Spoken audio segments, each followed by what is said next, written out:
Guys, स्वागत है आपका अपने यूट्यूब चैनल स्टडी विद अमन कुल में। तो आज की इस वीडियो में हम क्लास 10th का आपका मैथ्स का सिलेबस देखेंगे, जो कि आपका 2024-25 का है आपका सिलेबस। तो स्टार्ट करते हैं और यहाँ पे से सिलेबस से आप अपना जर्नी भी स्टार्ट कर सकते हैं। सिलेबस आपने देख लिया तो आप अपना फिर चैप्टर स्टार्ट कर दीजिए, बिकॉज 10th क्लास हार्ड भी होती है, ज़्यादा हार्ड भी नहीं होती, बट हार्ड बोल के बना दिया जाता है। बट अगर आप स्टार्टिंग से करेंगे, रोज़ एक एक चैप्टर या आधा आधा चैप्टर भी आपने कर लिया, तो लास्ट में तक आपको 100% लाने से कोई नहीं रह सकता। बिकॉज एंड में पढ़ के ही आपके दो लास्ट के एक मंथ में पढ़ के ही आपके 80% से ऊपर आ सकते हैं। तो थोड़ी सी मेहनत और रेगुलर होके आदत डालेंगे आप, तो आपके 100 भी आ जाएंगे। तो स्टार्ट करते हैं। यहाँ पे मैं आपको चैप्टर वाइज बताऊँगी कि आपके कितने नंबर आएंगे, चैप्टर कौन कौन से चैप्टर आएंगे, कौन कौन से चैप्टर कितने नंबर के आएंगे, यूनिट वाइज आपकी मार्किंग स्कीम यहाँ पे आपको दे रखी होती है, और पेपर पैटर्न कैसा होगा। तो नंबर सिस्टम और कैसे आप इसे डाउनलोड कर सकते हैं, उसकी वीडियो मैं पहले ही चैनल पर डाल चुकी हूँ, तो आप वहाँ से डाउनलोड भी कर सकते हैं। नंबर सिस्टम आपका यहाँ पे 10th क्लास में 7 यूनिट होंगे। सबसे पहला यूनिट है नंबर सिस्टम। नंबर सिस्टम में आपके कौन कौन से चैप्टर रहते हैं वो हम नीचे डिस्कस करेंगे, बट नंबर सिस्टम में आपका 6 नंबर का आएगा। अलजेब्रा 20 नंबर की, कोऑर्डिनेट ज्योमेट्री 6 नंबर की, ज्योमेट्री 15 नंबर की, ट्रिग्नोमेट्री 12 नंबर की, मेंस्ट्रुएशन 10 नंबर का, स्टैटिक्स एंड प्रोबेबिलिटी आपकी 11 नंबर की। टोटल 80 नंबर का पेपर बनेगा। 20 मार्क्स इंटरनल असेसमेंट के होंगे, वो भी अभी हम नीचे डिस्कस करेंगे वो कैसे लगते हैं। तो नंबर सिस्टम में आपका एक ही चैप्टर आता है, रियल नंबर्स, वो आपका 6 नंबर का होगा, और उसमें अंदर ये सब चीज़ें यानी प्रूफ करना है, इरेशनैलिटी, रूट 2 की, रूट 3 की, तो ये सब तो आप सिलेबस पढ़ेंगे तो आपको कवर करवाती जाएंगे आपकी टीचर।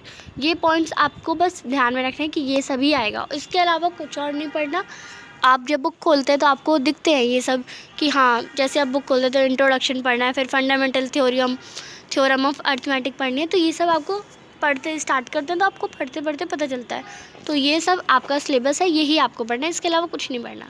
देन अलजेब्रा में आपके आते हैं यहाँ पे 4 चैप्टर आते हैं। अलजेब्रा में 20 नंबर का आपका अलजेब्रा दे रखा है, 4 चैप्टर आते हैं। नहीं, मान के चलिए कि एक एक चैप्टर आपका 5 नंबर का हो जाएगा। तो पॉलिनॉमियल्स 5 नंबर का आ जाएगा। Then pair of linear equation in 2 variables 5 number का हो जाएगा। देन आपका क्वाड्रेटिक इक्वेशन आएगा, 5 नंबर का हो जाएगा। और अभी आप सोचेंगे कि हाँ, हाफ ईयरली में कितने चैप्टर आएंगे, तो हाफ ईयरली में आधे ही चैप्टर आते हैं। तो हाफ ईयरली में जो चैप्टर आएंगे वो आपको जो director of education in detail की वेबसाइट पे आता है, और वो अभी तक सिलेबस नहीं आया, ये CBSE का सिलेबस है, तो ये 5 नंबर का हो जाएगा।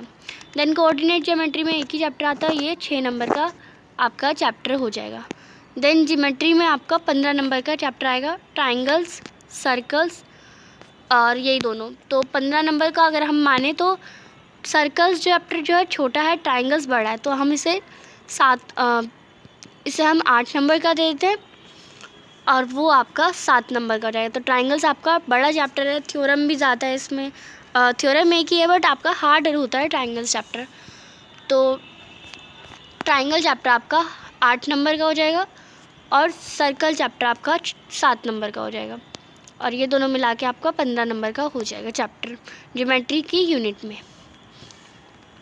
देन फिर आपका ट्रिग्नोमेट्री आता है, और ट्रिग्नोमेट्री आपकी 12 नंबर की है, जिसमें 2 चैप्टर्स आपके आते हैं। यहाँ पे आप देख, सॉरी 2 ही चैप्टर है वैसे, ये इंट्रोडक्शन ऑफ ट्रिग्नोमेट्री और trigonometric identity, height and distance और angle of variation, angle of depression, trigonometric identities. यानी आपका चैप्टर का नाम तो वैसे ये है कि other concepts of trigonometry, chapter का नाम तो ऐसे रिलेटेड है, बट यहाँ पे अलग दे रखा है। तो ये नंबर आपका 12 नंबर की है, तो 6 नंबर का आपका ये दोनों चैप्टर भी इक्वली इंपॉर्टेंट है और इक्वली आते हैं सिलेबस में आपके। देन मेंस्ट्रुएशन आपका 10 नंबर की यूनिट है, 2 चैप्टर हैं। एरिया रिलेटेड टू सर्कल आपका 5 नंबर का आएगा, और सरफेस एरिया एंड वॉल्यूम भी आपका 5 नंबर का आएगा। नंबर वाइज मैं आपको बता दे रही हूँ कि आपको कितनी मेहनत करनी है किस चैप्टर में। Then statics and probability 11 number की है, तो स्टैटिक्स ज़्यादा हार्ड होती है, तो हम यहाँ पे स्टैटिक्स को 6 और प्रोबेबिलिटी को 5 नंबर का देंगे। ये चैप्टर भी सबसे इजी है, ओवरऑल बुक में सबसे ज़्यादा इजी मुझे भी प्रोबेबिलिटी और स्टैटिक्स लगते थे। पर अगर आप इनके हार्ड क्वेश्चन भी करेंगे आर.डी. शर्मा से, और ये नहीं कि आपको स्टार्टिंग में आर.डी. शर्मा ये सब देख लें, मैं बोल दे रही हूँ, बट नहीं, अगर आप सब कुछ कर चुके हैं, पहले एनसीईआरटी को 2-3 बार अच्छे से लगा चुके हैं, सारे चैप्टर को अच्छे से कर चुके हैं, तो ज़रूर दूसरी बुक ज़रूर करें, बट पहले से ही किसी बुक पे जंप ना करें। आगे हम देखते हैं, यहाँ तक हमने सिलेबस डिस्कस कर लिया। इंटरनल असेसमेंट आपका pen paper test, multiple assessment जिसे हम कहते हैं या पीटी कहते हैं, पीरियोडिक टेस्ट, यूनिट टेस्ट, वो आपके 3 होंगे साल में। एक आपका हाफ ईयरली से पहले होगा, एक हाफ ईयरली होगा, हाफ ईयरली 80 मार्क्स का होगा, उसे 20 में कन्वर्ट करा जाएगा, और फिर बाद में 20 को भी 5 में कन्वर्ट करा जाता है, क्योंकि पेन पेपर टेस्ट आपके 5 नंबर में से ही डाले जाते हैं। तो ये हाफ ईयरली वाला हो जाएगा, और तीसरा हाफ ईयरली के बाद जो सेकेंड टर्म के होते हैं वो होंगे। अब ये भी हमारे 5 नंबर में से ही दिया था। अगर इस फर्स्ट वाले में 5 में से 4 आ गए, सेकंड में 5 में से 5 ही आए, और थर्ड में 5 में से 5 आए, तो हमारे बेस्ट 2 के लगते हैं, तो सेकंड और थर्ड के नंबर लगेंगे, यानी आपको 10 नंबर पूरे मिल जाएंगे। पर ऐसा नहीं कि फर्स्ट और सेकंड के लगेंगे तो आपको 9 मिलेंगे, आपको तीनों में से बेस्ट नंबर जिसमें मिले, बेस्ट मार्क्स जिसमें आएंगे उसके बेस्ट नंबर आपको मिलेंगे। तो यहाँ पे 10 मार्क्स आपके हो जाएंगे, 3 में से 2 के ही नंबर लगते हैं। फिर पोर्टफोलियो आपके टीचर बनवाएंगे, आपको 5 नंबर, और एक प्रैक्टिकल फाइल बनवाएंगी, वो 5 नंबर की हो जाएगी। टोटल आपको 20 नंबर यहाँ पे इंटरनल असेसमेंट के इस बेसिस पे मिलते हैं। एंड पेपर पैटर्न कैसा होता है स्टैंडर्ड वाले बच्चों का, क्योंकि मैथ्स आपकी 2 टाइप की होती है, सिलेबस सेम होता है। यहाँ पे मैं आपको अच्छे से स्टार्टिंग में बताना भूल गई, हाँ, मैथ्स का सिलेबस दोनों के लिए ही सेम होता है, बट स्टैंडर्ड वालों के लिए क्वेश्चन हार्ड होते हैं, not hard but question basic वालों के लेवल के बेसिस में ज़्यादा हार्ड होते हैं।